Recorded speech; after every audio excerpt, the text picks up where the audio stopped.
Hello, and welcome to another episode of the All-CAW Wrestling video podcast type thing, where we take you through another retrospective look at the WWF of yesteryear. For this episode, after a year-long build-up, the Mega Powers explode! Not literally, that would be horrible. Into delicious meaty chunks. I am the Big Daddy D, and joining me here at the podcasting table is Little Daddy E. Hey! So, what happened with the Mega Powers then? So the last time we saw them on the podcast, they were having a bit of a barney of a Royal Rumble, but had they kissed and made up at the end? Hopefully not literally. Yeah, thanks for that image. I wasn't planning on sleeping tonight anyway. Well, after several months of teasing tension between the two at Survivor Series and at the Royal Rumble, the Mega Powers finally exploded on an episode of Saturday Night's Main Event, in a tag team match against the Twin Towers, Big Boss Man and Akeem. Akeem, who was deeply upset by Hulk Hogan's comments. Yes. Because he's black, obviously. Even though he's a white guy. The Mega Powers' lovely manager Elizabeth was knocked off the apron and appeared to be badly injured. So Hogan left his partner, who was getting the shit kicked out of him by two blokes weighing about 400 pounds apiece, to carry Liz to the back.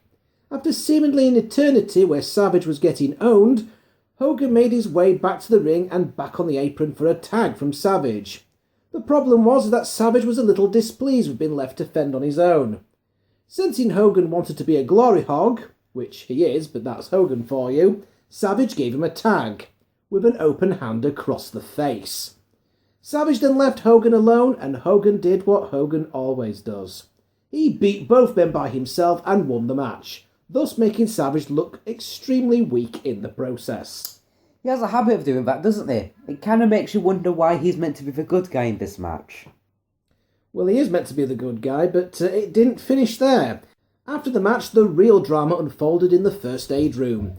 Savage berated a recovering Liz when Hogan walked in to see what Savage's deal was. Savage gave an all-time great rant where he accused Hogan of coming after his woman and after his title. Hogan, displaying the acting skills later seen in the likes of Mr. Nanny and Suburban Commando, Both great films, I'm sure you'll agree. pleaded with Liz to talk some sense into Savage. Not wanting to put up with Hogan, Savage decked him with the WWF title while Liz screamed. Pretty awesome stuff for the time. And now we have our WrestleMania 5 main event. So it is now April the 2nd, 1989, and we are back in the Trump Plaza. I can't say what without laughing. In Atlantic City, New Jersey. Your hosts for this evening are Gorilla Monsoon, the man who is Donkey Kong in a rainstorm. I don't know. What? I'm trying to make up jokes here. We also have Jesse the Body Ventura. WWF Women's Champion Rockin' Robin sings, or rather butchers, America the Beautiful. Whoever thought this was a good idea should have been terminated immediately. Jesse rightfully buries her and says that she shouldn't quit her day job. Bit harsh. Anyway, our opening match is King Haku with Bobby the Brain Heenan versus the Mighty Hercules. Neither of these guys were doing anything anyway, but they wanted to put them on the show, so here you go. This is a theme that would continue throughout the pay-per-view. There is the small matter of Heenan trying to sell Hercules to Ted DiBiase, but I'm sure Herc's forgotten about that by now. Haku attacks Herc from behind after Hercules gets distracted by Heenan. And I'm finding it very difficult to say Haku, Herc and Heenan together. Triple H. Ah! They all formed into one man. Good God. Hercules starts off his offense with 3 power slams and a clothesline to the outside. A spot that will be repeated several times throughout this pay-per-view, because that'll never get old. Haku works the back throughout using a couple of backbreakers, followed by an uncomfortably long bear hug that pretty much sends the crowd to sleep. Herc avoids a crossbody and hits a power slam, but he comes off the top rope right into a crescent kick from Haku.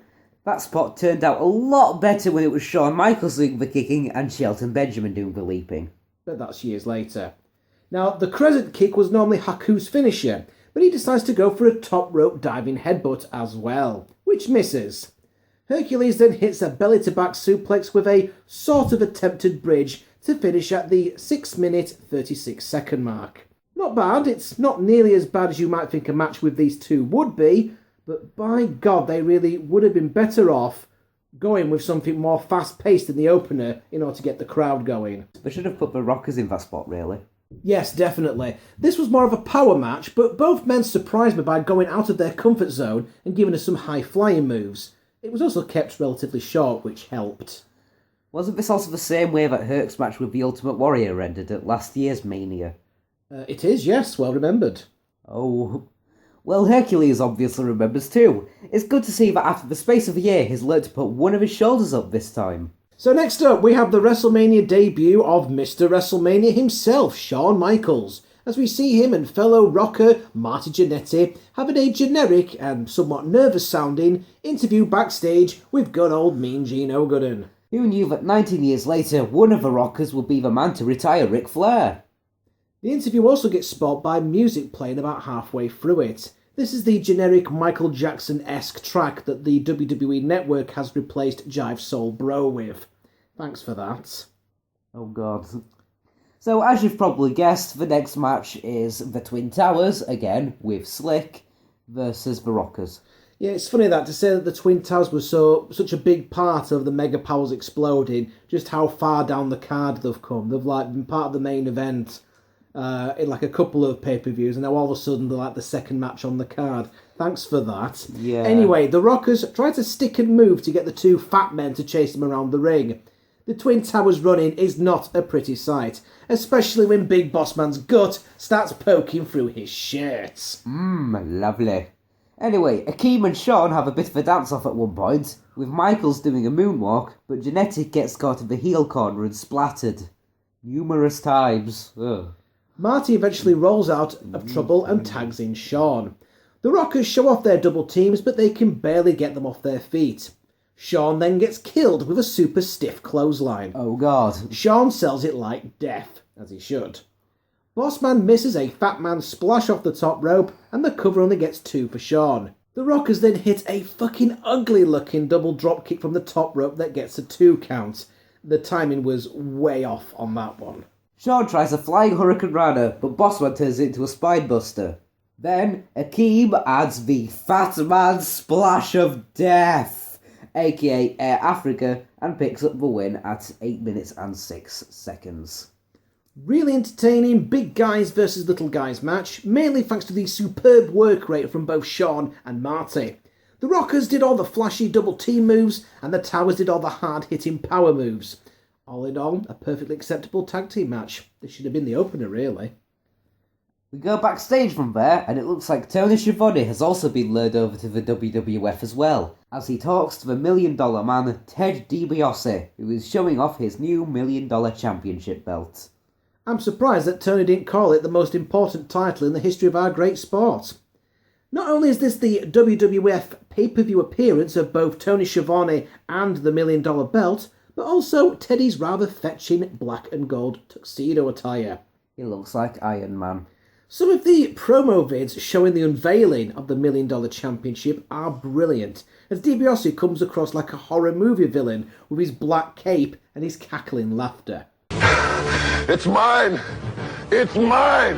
The most magnificent belt ever created, and it's mine! Finally a possession worthy of the $1 Million Man. A possession to go around the most magnificent waist in the entire wrestling world, and it's mine! Finally, something that will show the entire wrestling world just how truly great I really am!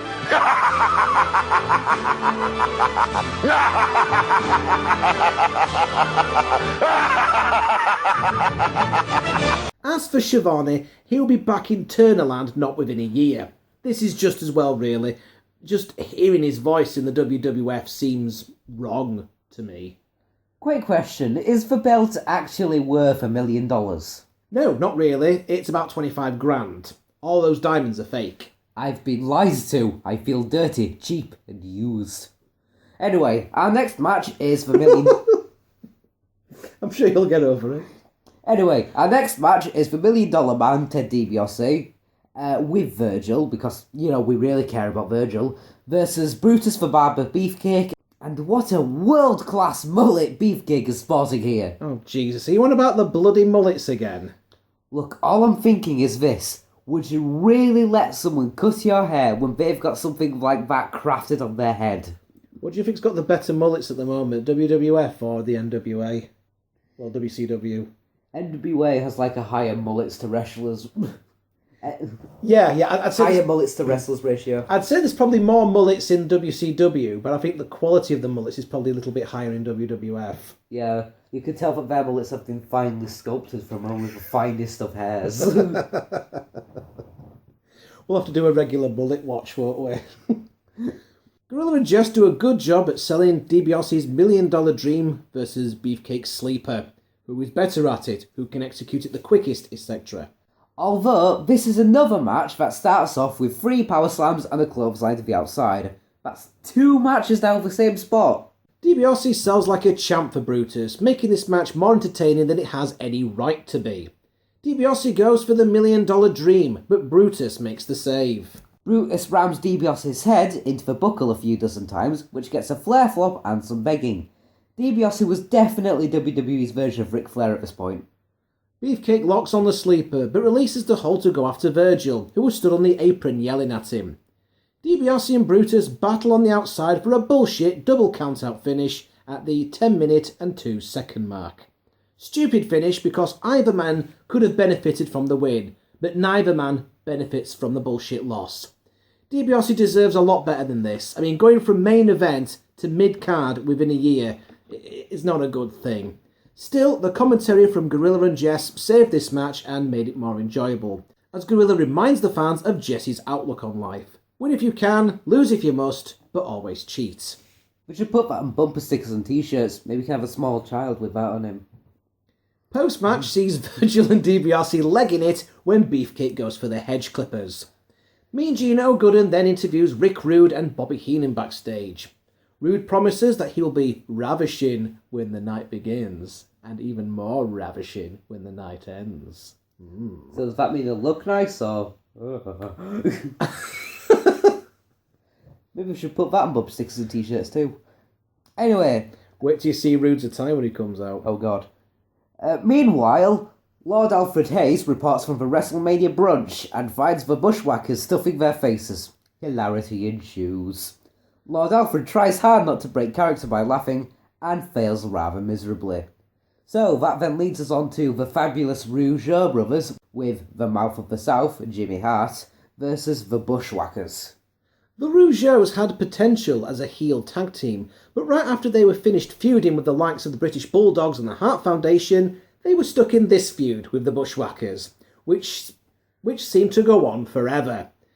They'd actually have a rematch at the 1990 Royal Rumble, believe it or not. Ray would retire about a year after this, and Jack would be repackaged into the Mountie! The Mountie? He's handsome, he's brave, he's strong. We'll get onto him in due course.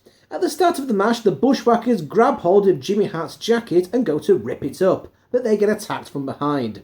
Jimmy comes into the ring to retrieve his jacket, and both Rougeaus get whipped into him, sending all three to the floor. It's almost as if that was planned.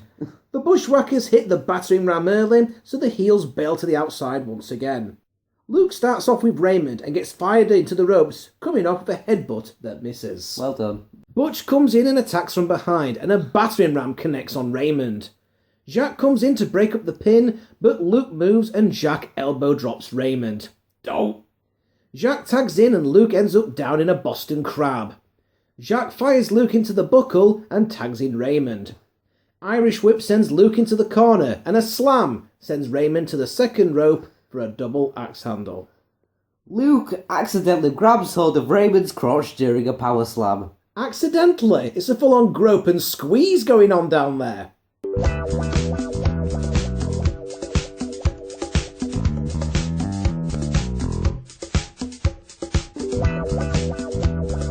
Tag to Jacques, who delivers a back elbow and a cheap shot to Butch on the apron. Raymond comes in and a double clothesline connects for two. Double chop to Luke sets up an abdominal stretch by Jacques. Tag to Raymond, who delivers a crescent kick to Luke. The Rougeaus celebrate while the referee tries to send one of them out. That allows Butch to come in and deliver another battering ram and a double gutbuster, which finishes the match at the 5-minute 11-second mark. Harmless enough comedy match. And if rubbing another man's genitals in a seductive manner weren't enough of a bushwhackers this evening, they also decide to pounce on Sean Mooney and lick him in the aisle. Lick him in the what? You don't forget I said that. Ugh. We now get a welcome change of pace with Mr. Perfect versus the Blue Blazer. He blazes every day. What? He blazes every day. What? This would be the debut of the Mr. Perfect that most people remember, as they drop his real name, Kurt Hennig, in favour of the nickname, and he debuts his trademark colourful singlet. Blazer is of course Owen Hart, and I believe this is just before a knee injury hampered his career. At this point he was going back and forth between the WWF and Stampede Wrestling, playing a jobber in the former and the biggest star in the latter. Perfect gets a quick hip toss and decides to slap Blazer in the face to wake him up. Apparently, Blazer got the message as he slaps Perfect back. Some chops from Perfect, and he goes for another hip toss, which Blazer counters with a front flip and drop kicks Perfect to the outside. Back in, Blazer gets a hip toss and another standing drop kick. A backbreaker gets 2. Blazer goes up for a splash, but Perfect gets his knees up. Perfect applies a reverse chin lock. Blazer comes back with a picture-perfect belly-to-belly suplex for 2. A crucifix gets 2 more. Blazer questions the count, allowing Perfect to recover and level him with the Axe Bomber clothesline. The Perfect Plex, correctly called by Ventura, finishes things off at the 5-minute 40-second mark. I wish this would have gotten more time, but for under 6 minutes this was fantastic. Owen looked like a few of his spots were a bit sloppy and not his usual crisp stuff that we'll see in a few years' time, but I put that down to nerves and the fact that he was constantly having to readjust his mask. He was still doing stuff in the ring at that point that no one else was doing in the WWF. Mr. Perfect did well as well. If only his son would be the same. You're such a disappointment, Curtis Axel. Now it's time for a few fillers! Yay! As Jesse gets his traditional WrestleMania introduction to the crowd, and Lord Alfred Hayes reports from the WrestleMania 5K run, which was won by Mr. Fuji while still in his tuxedo. Of course, Monsoon reveals that Fuji was actually pushed in a cart for most of the 5K, but that's beside the point. The dastardly scoundrel. Then Run DMC come out to perform the WrestleMania rap in front of an audience that is made up of mostly rich white guys. So, not much of a reaction here at all. Did they actually just rhyme raise your hands in the air with like you just don't care? They didn't actually, because no one cared. No one gave a toss. No one wanted to sing WrestleMania along with these lads. And when Rev Run was screaming at times to say, ho! They were probably looking for the hooker that was stashed in their overpriced hotel room. Well, it is Atlantic City after all. More filler? Yay! As we get a backstage interview from Mr. Perfect. Perfect teases an upcoming match with Bret Hart. Ooh. We then get the video package history for the nonsensical double turn at Survivor Series, where Fuji turned on Demolition, and the Powers of Pain picked up Fuji as their manager in the same match. For some reason. Backstage, Mean Gene conducts a very shouty interview with Demolition. They do lots of shouting. And they christen the phrase, Fuge the Stooge. Fuge the Stooge! In fact, they say it quite a few times just to get the point across. This then leads on to our first title match of the evening, as Demolition defend their tag team belts against the Powers of Pain and Mr. Fuji. Yes, this is a handicap match, with Fuji actually getting back in the ring for the first time in years and teaming up with his Chargers. And it was actually something quite unique at the time. This is the usual power match between these four, and it's not bad for what it is because all four guys realise what the limitations are and simply tag out when they get too winded. Smash plays the face in peril for a while until he blocks a charge. Axe tries to go after Fuji, which proves to be a mistake because Barbarian jumps him from behind. The crowd wakes up when Mr. Fuji tags in for the first time. Fuji brings out the chops and then drops a headbutt to what was meant to be the abdomen of Axe, but it only ended up causing all the men in the audience to groan because it was actually a lot closer to the groin. What made it worse is that Fuji had his mouth open at the time. Ugh.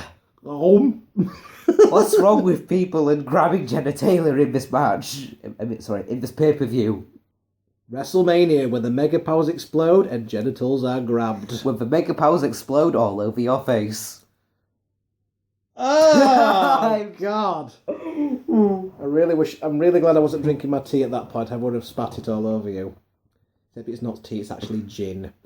Everyone ends up in the ring at one point, and Fuji goes to toss his ceremonial salt, also known as talcum powder, to smash his eyes. But it backfires and it takes out the Warlord instead. Oh no, it's the one thing they didn't want to happen. It's almost like that was planned. This then allows Demolition to finish off Fuji with the Demolition Decapitation at 8 54. Pretty good match, which played up the stipulation quite well, with Fuji getting stuck in the ring with the demos. Demolition would then spend the next year or so fighting off Bobby Heenan's minions, until Fuji came calling again with the Orient Express.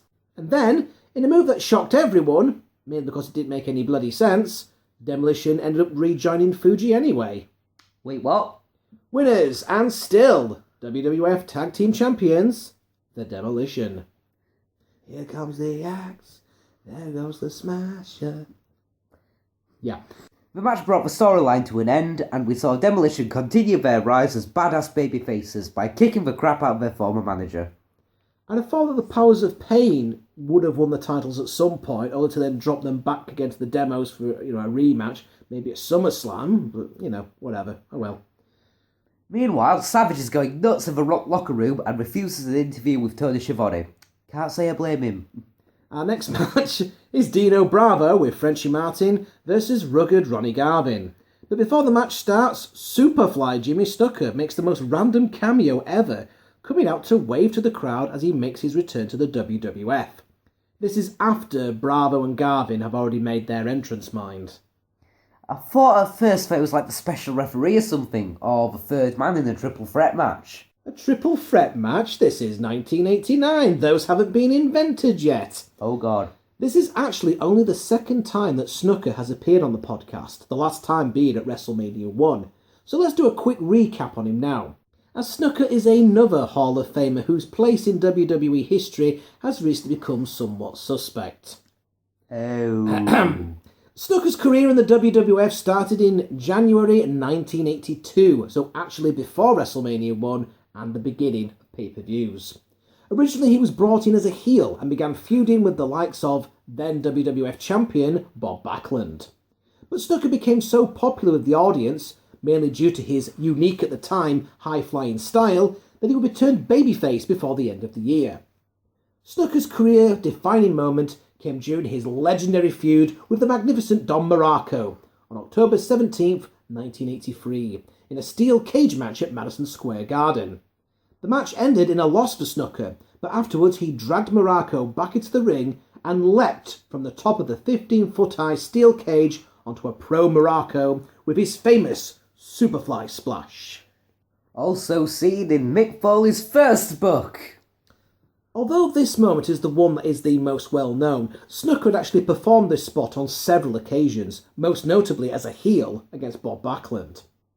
Future wrestling stars Mick Foley, Tommy Dreamer, Bubba Ray Dudley and the Sandman were in the audience on the night that Snuka hit the splash on Muraco, and have stated that this match was the one that made them decide to pursue a career in professional wrestling. Notice how all of us went to ECW at one point.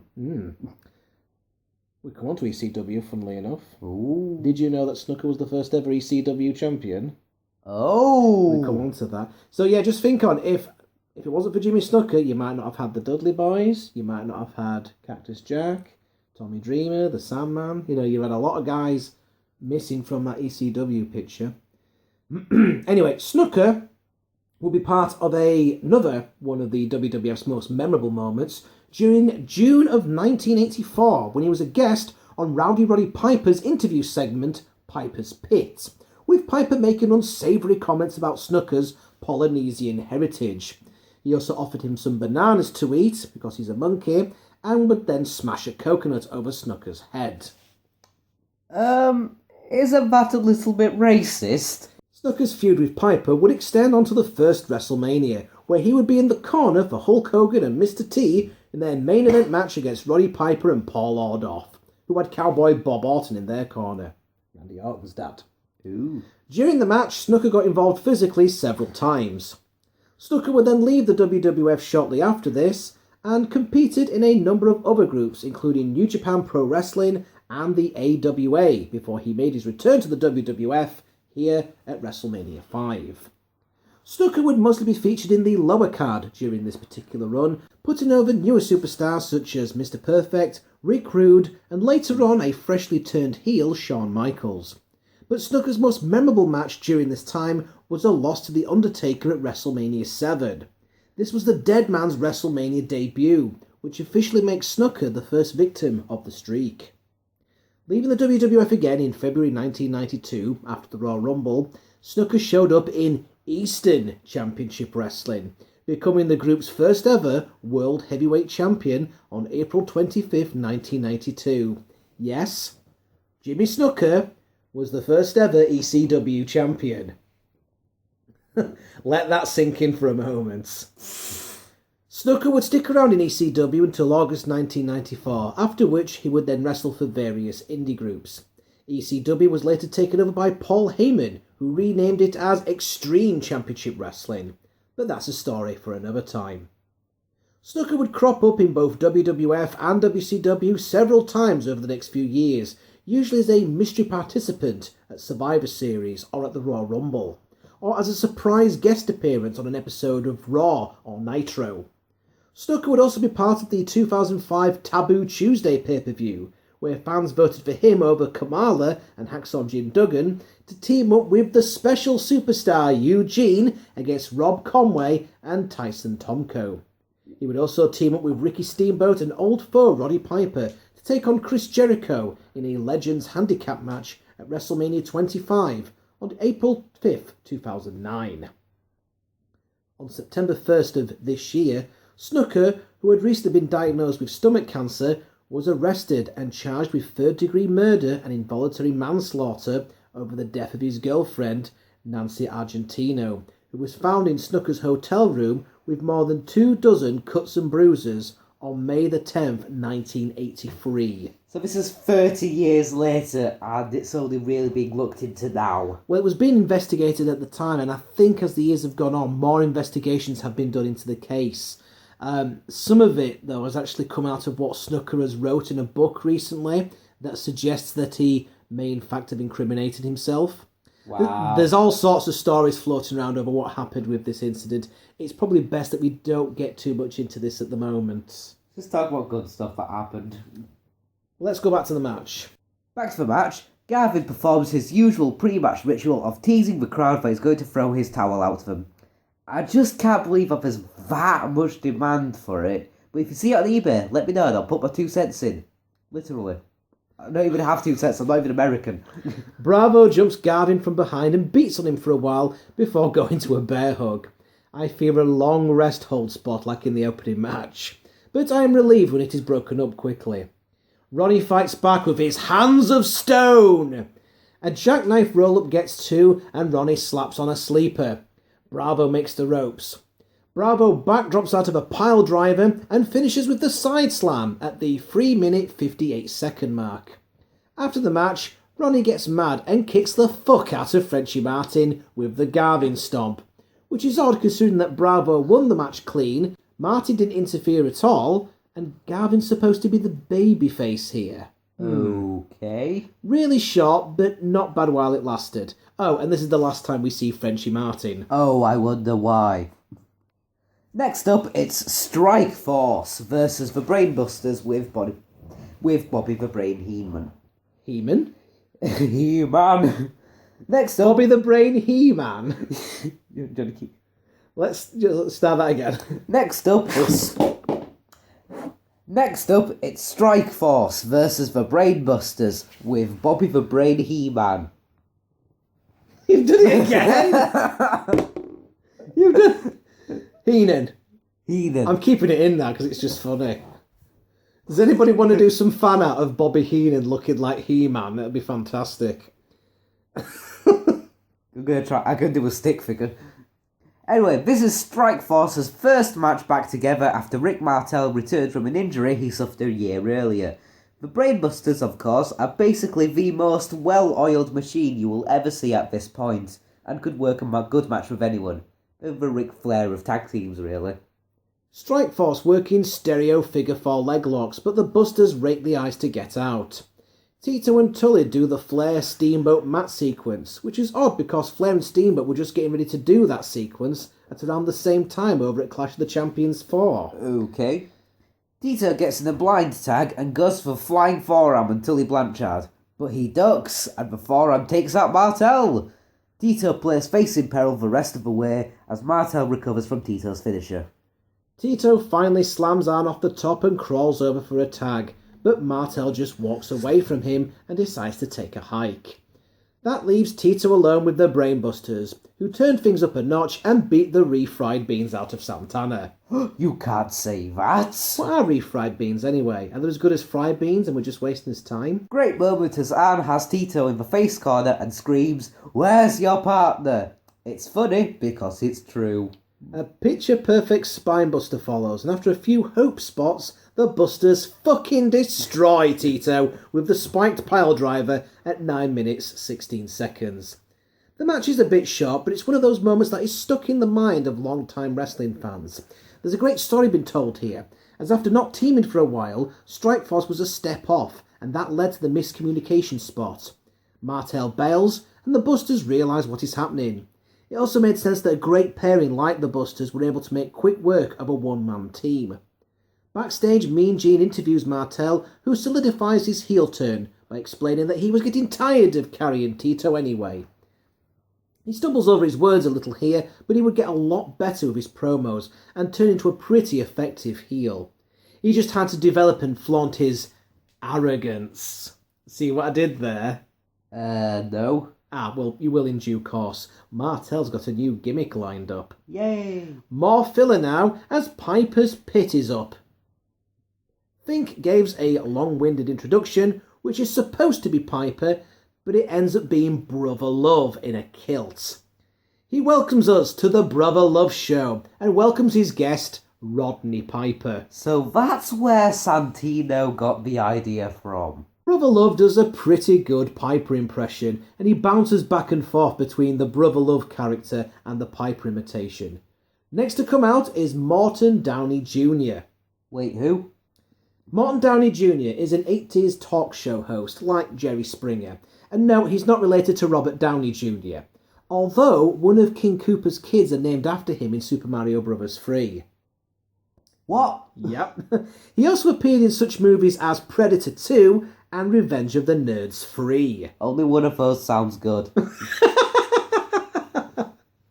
Predator 2 was shit. Anyway. Oh. I'm only kidding.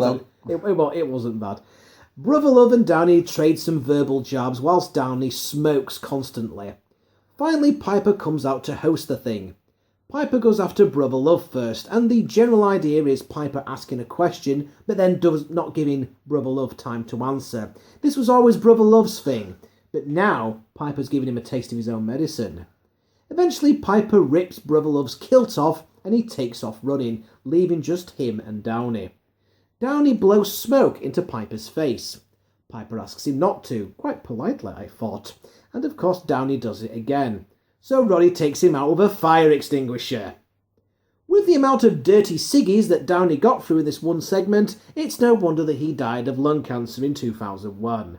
Just say no, kids. They should have shown him that Ultimate Warrior anti-smoking video, as it certainly put me off when I was a kid. He basically just takes a packet of cigarettes and mashes them.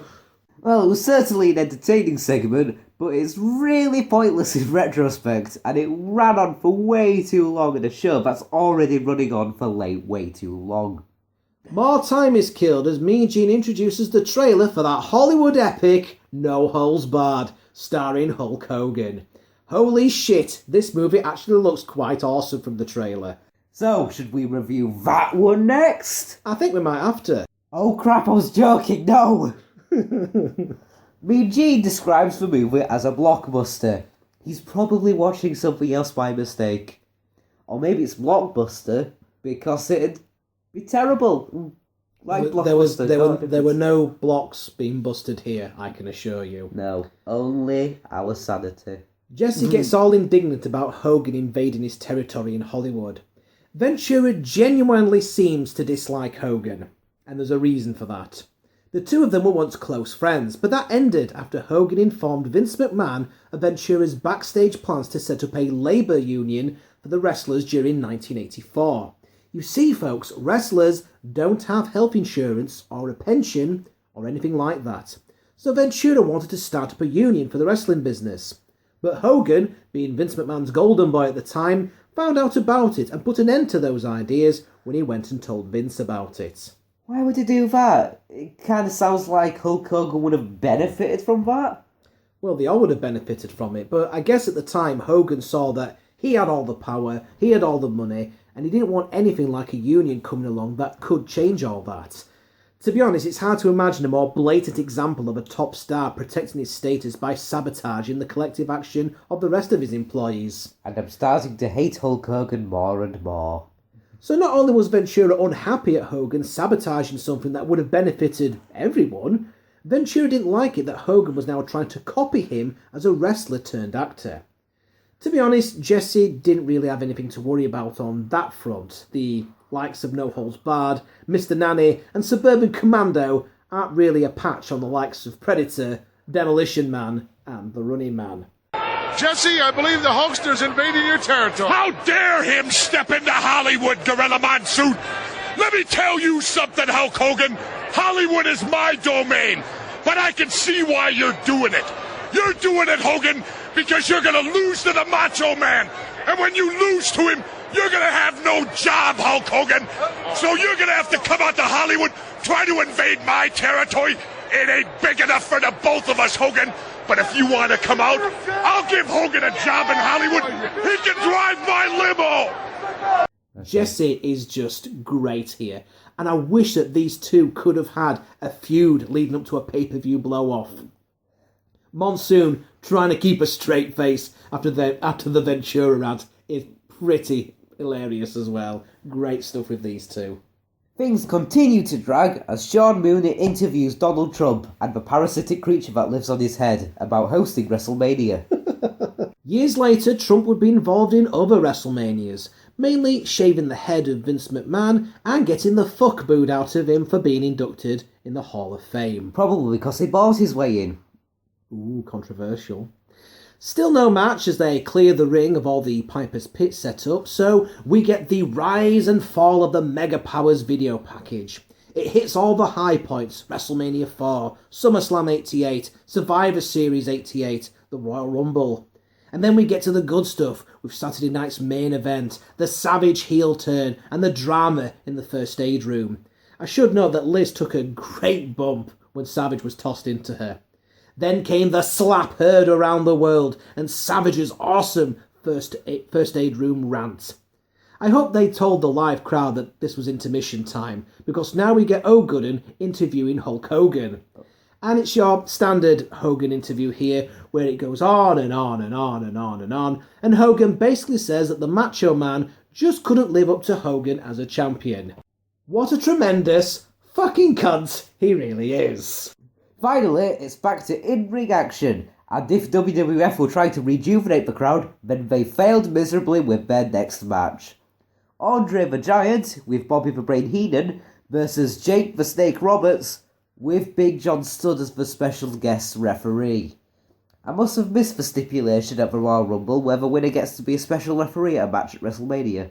Well, come on, would you really want to have a Randy Savage versus Big John Studd match main event in WrestleMania? Ugh. This is a case where the WWF got ahead of itself and wound up wasting several months of build. Jake and Andre had been feuding because Andre was deathly afraid of snakes, apparently having a heart attack one night on Saturday night's main event after meeting Damien. When Big John Studd returned after a layoff of several years, rekindling the feud with a now heel Andre seemed to be a good idea. So he was wedged into this feud as the special referee. Doesn't that just take all the focus off Jake the Snake and focus it on Big John Studd instead? Yes, and in doing so, completely spoiling all the months of work that led to the blow-off of this feud. And if that's not enough, the match is just fucking horrible. Andre is just too big for Jake to do anything with, so they do a lot of spots where Andre sits on him, or lays on him, or chokes him. I felt sorry for Andre. He looked absolutely knackered about a minute into the match. It's no wonder he did so many chokes in the corner. It meant he had something to lean on. He also did his spot where he was tied up in the ropes quite early into the match. He probably needed to sit down. Stud and Andre get into it over Andre not letting Jake get back in the ring. Jake goes after the bag to even things up, but Ted DiBiase runs down and steals it from him. Meanwhile, Andre attacks Stud, drawing the DQ at 9 minutes 38. Odd finish and a terrible match. Andre was beyond being any good at this point due to his health, and he was pretty much near unwatchable. And I do feel awful saying that, but it is true. Was it ever actually explained why DiBiase helped out Andre? I thought those two weren't together anymore. No, I don't think there was any explanation. The crowd were more into seeing Stud versus Andre and Roberts versus DiBiase. So instead of this match and the pointless DiBiase versus Beefcake match earlier, we should have had it when it was Roberts and Stud versus DiBiase and Andre in a tag team match. That would have made more sense. Yep. Backstage, Tony Schiavone catches up with Sensational Sherry, who has a few words for Rockin' Robin, mainly about her singing, and also for Miss Elizabeth, foreshadowing her upcoming alliance with Randy Savage. This is another terrible Sherry promo, but she would get a lot better during her time as Savage's manager, which is just as well. Our next match is for Honky Tonk Man and Greg the Hammer Valentine with the Mouth of the South for Jimmy Hart versus the Hart Foundation. This was pre-Rhythm and Blues for Honky and Valentine, so the Hammer hasn't quite yet got his hair dyed black at the moment. They just had nothing better to do, so they were stuck in there with the Harts, who also had nothing better to do. Brett serves up atomic drops for both of the heels and slingshots Anvil into Valentine. Honky and Valentine take over though on Brett after he misses his trademark second rope elbow drop. Apparently, Valentine knows about the 5 moves of doom. The heels controlling the corner with good old-fashioned ref distracting and cheating, which is always nice to see from the heels. Brett continues to get dominated by the heels, as the crowd seems completely out of it at this point. Honky Tonk Man hits the shake, rattle and roll, but he doesn't go for the cover. Valentine goes for the figure 4, but Brett counters a figure 4 to a small package, and then hits Honky with the crossbody for 2. Valentine blocks a roll-up, but Brett tags out, triggering off a 4-man melee. Honky goes for the megaphone in all the confusion, but Anvil grabs it instead and tosses it to Brett, who nails Honky with it for the win at the 7-minute 40-second mark. Decent tag team match. Nice change to see the faces use Jimmy Hart's megaphone against the heels for a change. But the match was just kind of there, to be honest. Still, at least the tag team division was better back then. We're lucky to get one decent tag team match on pay-per-view these days. I know, a tag team. We get a recap of the super pose down between the Ultimate Warrior and Rick Rude at the Royal Rumble, which led to the Warrior getting twatted by Reed and a steel workout bar. And to this match for the Intercontinental title, the Ultimate Warrior versus Ravishing Rick Rude with Bobby the Brain Heenan. Warrior was seemingly indestructible, and I thought they'd have to pry the title out of his cold, dead hands. Gorilla calls him a Rock earlier on, which is funny because his name actually was Rock when he was a member of the Blade Runners. Rude has the Warrior's face airbrushed on the arse of his tights and the Intercontinental title airbrushed on his crotch. I thought that looked fantastic. What isn't so smart though is Rude attempting to knee Warrior in the gut while he's still wearing the belt. Rude bumps like a madman for Warrior, which really wakes up a crowd that seemingly has fallen asleep over the last few matches. But then, Warrior sends the audience back to sleep again by using a lot of bear hugs. Seriously, what is it with bear hugs in this pay-per-view already? It also doesn't make any sense for the babyfaces doing it to the heel. Rude has to fight his way out with eye pokes and biting, but Warrior bites him right back. Om nom nom. Warrior goes for the big splash, but Rude gets the knees up. Rude hits a pile driver and a jawbreaker, but he's in much too But he's in too much pain to show the ladies his gyrating skills. Oh no. Excellent selling there from Rude. Warrior goes for a backbreaker, but when he tries a second one, he sort of falls over while still holding Rude, which is quite a nasty botch. Warrior powers out of the Rude awakening and clotheslines Rude to the floor. He tries to suplex him back in, but Heenan, the weasel that he is, sneaks up and pulls Warrior's legs out from under him. Rude lands on top of Warrior, and we have a big pinfall upset at 9 minutes 42 seconds. Your winner and new Intercontinental Champion is Ravishing Rick Rude. Ooh. Post-match sees Warrior take out his frustration on the Brain by beating the living shit out of him. For real, as Warrior botches up the Gorilla Press Slam and appears to legitimately hurt Bobby Heenan. Poor Bobby.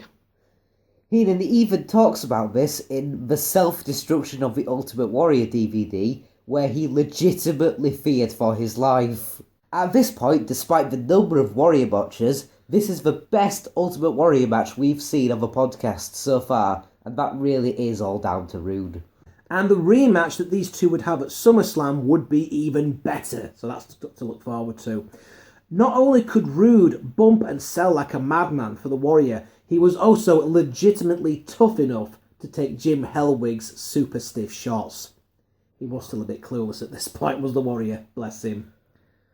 Next up, it's Bad News Brown versus Hacksaw Jim Duggan. And with a lot of the matches on this card, there wasn't really much of a feud here. There were just two mid-carders with nothing better to do. The match barely gets started before they just decide to throw out the rules and brawl on the floor, as Jesse and Gorilla predicts that there isn't going to be much in the way of wrestling here. Although I would seriously lose my shit if Duggan went for a figure four or a shooting star press. That would be amazing. Maybe a Swanton Bomb. That's not even been invented yet, I don't think.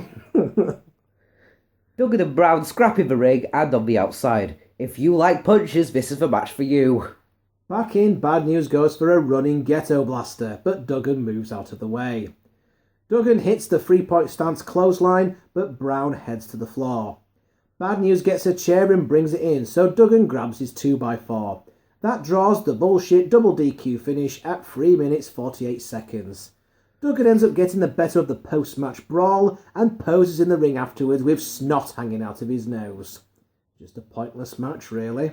But at least it got everybody's favourite plank-waving twat on the pay-per-view. Yep. Would have been cool if I had like a sword fight with a 2x4 of a chair. Anyway. Gene talks to the Red Rooster. You really should reevaluate your career if your catchphrase is a rooster call. Jesus Christ. The Red Rooster... The Red Ruler? Oh, God. That's even worse. Maths. So his character is that he's a piece of stationery. The Red Ruler. Oh, God. The Red Rooster may be a really stupid gimmick, but it is probably what Terry Taylor is most remembered as. It definitely wasn't his $1 Million Man ripoff in WCW. Hey, give him credit. He's really living the gimmick. He seems to be convinced that he actually is a giant fucking rooster, as he talks about making all the other chickens in the barnyard happy, presumably so he can impregnate them afterwards. Right. That's slightly disturbing. Oh, now you make me imagine sex. Oh. Just imagine if you own a farm, you hear the chickens kicking off. What's all that noise? You go into the barnyard and there's Terry Taylor there fucking your chickens. And as he finishes, he does the rooster call. At the climax. Let's move on because it's getting really disturbing, is this? So here we go with Bobby the Brain Heenan with the Brooklyn Brawler versus the Red Rooster. Heenan is still selling his injuries from Warrior, and what's no part of this match at all. Well, I say that he's selling his injuries. It actually looks like poor Bobby is legitimately hurt here. Well done, Warrior. He's also got Jobber to the Stars and regular WWE DVD talking head, the Brooklyn Brawler, in his corner. The story here is that Heenan kicked the Rooster out of the Heenan family because he lost so much. Can't say I blame him, really. That led to Heenan then going out and finding jobber Steve Lombardi and turning him into the Brooklyn Brawler, just to prove that he could turn any ham and egger into a star. I don't know about that, but he's probably one of the most endearing figures in WWE history. In an interesting tidbit, Lombardi was actually trained by a future Heenan charge, Mr. Perfect himself, Curt Hennig. Heenan cowers in the corner, but Rooster attacks anyway. Rooster whips Heenan into the buckle and tries for another, but Heenan reverses it into the opposite buckle. Heenan tries to charge with a shoulder block, but misses, and Rooster covers and gets the win at 31 seconds. Well, okay then. Next! Mean Gene talks to Miss Elizabeth. She says that she will be in a neutral corner and will support both men. Jesse calls her a gold digger. So, finally it's time for the Mega Powers to explode into meaty chunks. Oh no, I didn't mean that way. So, because it's your main event of the evening, the WWF Championship match between the Macho Man Randy Savage and Hulk Hogan. The Mega Powers explode! The champion, Savage, comes to the ring first, much to the outrage of Ventura. I agree with him, to be honest. I also feel that the champion should always come out last. There are some notable cheers for Savage as he enters the ring. Liz is the next out, and she comes to the ring with Savage's music as well. This feud was so much of a moneymaker that I'm still in awe of it years later. This was the love triangle, so to speak, to end all love triangles. Real American blares out through Trump Plaza, and Hulk Hogan enters to a nice pop from the crowd. It's nice to see that they're still awake through this marathon of a show. Again, I love the rants from Ventura on the subject of Hulk Hogan. Savage poses for the crowd with the title and gets soundly booed by the Hulkamaniacs in the crowd. The bell sounds and the shit is on. Savage bails and steals some Hogan merchandise from some fans. It's funny that he throws one at Donald Trump and he just hands it to the young kid sitting next to him. All that money and he couldn't even afford a foam Hulk Hogan finger. Take it. Some more stalling from Savage as he lures Hogan into chasing him. Chase me, chase me. Macho puts Liz in front of him, much to the disapproval of the crowd and to the approval of Jesse, who gets another great line, a punch to the nose may not be so bad from here. Nice. Back in the ring, Hogan actually uses some chain wrestling to put Savage into a chin lock. Yes, folks, Hogan could actually wrestle when he wanted to. That's a shock. Savage counters by showing his power and dropping Hogan with a back suplex.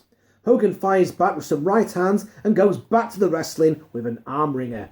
A thumb to the eye turns the tide for Savage and he quickly heads up top to hit a double axe handle. Savage grabs an armbar and puts a knee on Hogan's chin to make it look even better. Once the referee gets out of position, Savage uses his skills to pull the hair of Hogan to get him back to the mat. The crowd chants for Hogan again, and it gets him back onto his feet. Hogan no-sells the hair pull this time, and pulls Savage by his tights and fires him to the floor. Back inside the ring, Hogan bounces Savage from buckle to buckle. Running clothesline drops Savage, and he does his famous spot where he drops two elbows and then rakes the eyes with his boot. The cheating of Hogan outrages Jesse. Savage catches Hogan with a boot to the face, and he opens a cut above the eye of Hogan. Jesse does a good job of mentioning that the cut above the eye is worse than below it, because the blood can sort of go into the eye, you see. As learned in The Dark Knight Returns. Yes. A reverse chinlock from Savage gives the fans a chance to chant for Hogan even more. Gorilla says that there's no way you're going to stop a match of this magnitude for a little blood over the eye, which is exactly what happened at the NWA's Great American Bash 88. Wow. Sick burn to the NWA. You very rarely got any blood at all during the family-friendly 80s WWF, so when it did happen on the odd occasion, it was always shocking. It really made this seem like it was a real blood feud now. I get it. As Savage continues the onshot and peppers the eye with some right hands like he's trying to tear his fucking eye out. Ooh. Hogan crawls on his hands and knees as Savage celebrates to a mixture of boos and cheers. Mainly boos from the Hulkamaniacs. The stalling gives Hogan a chance to come back with some punches, a running clothesline in the corner, and then slamming Savage over the top rope to the floor. It was a great bump there by Savage, and even the crowd gasped on that one. Liz goes to help and Savage takes a swing at her. Hogan picks up Randy and is about to ram him into the post, but Liz stands in the way. See, this is some great characterization and storytelling. Even though Savage has been an absolute twat to her, he's her twat. And she doesn't want to see anything happen to her twat. She wants her twat to be protected. Savage is a twat, he's been a twat to her, but guess what? Savage is her twat. I feel we're talking about Elizabeth's twat a bit too much here. Please stop. Let's move on. I don't want to imagine that. Hogan doesn't want to put Liz in danger, but Macho doesn't seem to have any problem with that, and he slips off Hogan. And he slips off Hogan's shoulder and posts him into the steel just as Liz moves out of the way. Savage goes after Liz and accuses her of helping Hogan. He's pointing his finger in her face and all sorts. He really looks like an abusive husband, really looks like an absolute twat. Finally, referee Earl Hebner has had enough and sends her to the back because her presence is disturbing the match. Savage heads up top once again and drops the axe to the floor, sending Hogan into the guardrail. This is the same spot that Savage did during his rivalry with Ricky Steamboat, where he injured the Dragon's throat. Hogan is now having trouble breathing, so Savage continues to go for the throat. Savage does his trademark macho hangman spot, where he grabs Hogan by the head and jumps over the top rope to the floor, clotheslining Hogan's throat over the rope. I always loved that move by Macho, but it probably didn't do his knees any good in the long run, I imagine. A nasty elbow to the exposed throat of Hogan follows as Savage looks for the kill.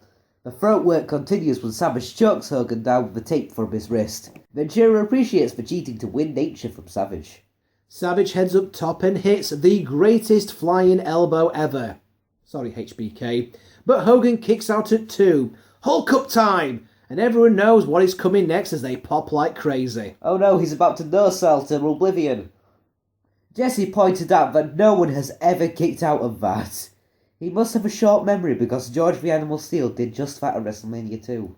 Hogan hulks up and you know the drill from here. Savage tries to punch him but it has no effect as Hogan's power levels have just gone over 9,000. What? 9,000? Yes. It amazes me that we're on to 5 WrestleManias now, and no one has twigged on yet that punching Hogan in the head while he's hulking up is a bad idea. Well, what would you do instead? I don't know, run away until his power levels have gone back to normal? Poke him in the eyes? Get him in the balls? So Bushwhacker Luke might have the right idea then.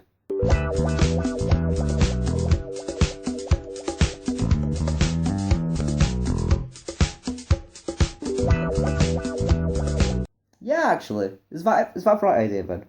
Yep, that's it. 3 punches, big boot, leg drop, drive home safely. Hogan wins his second world title at the 17-minute 55-second mark.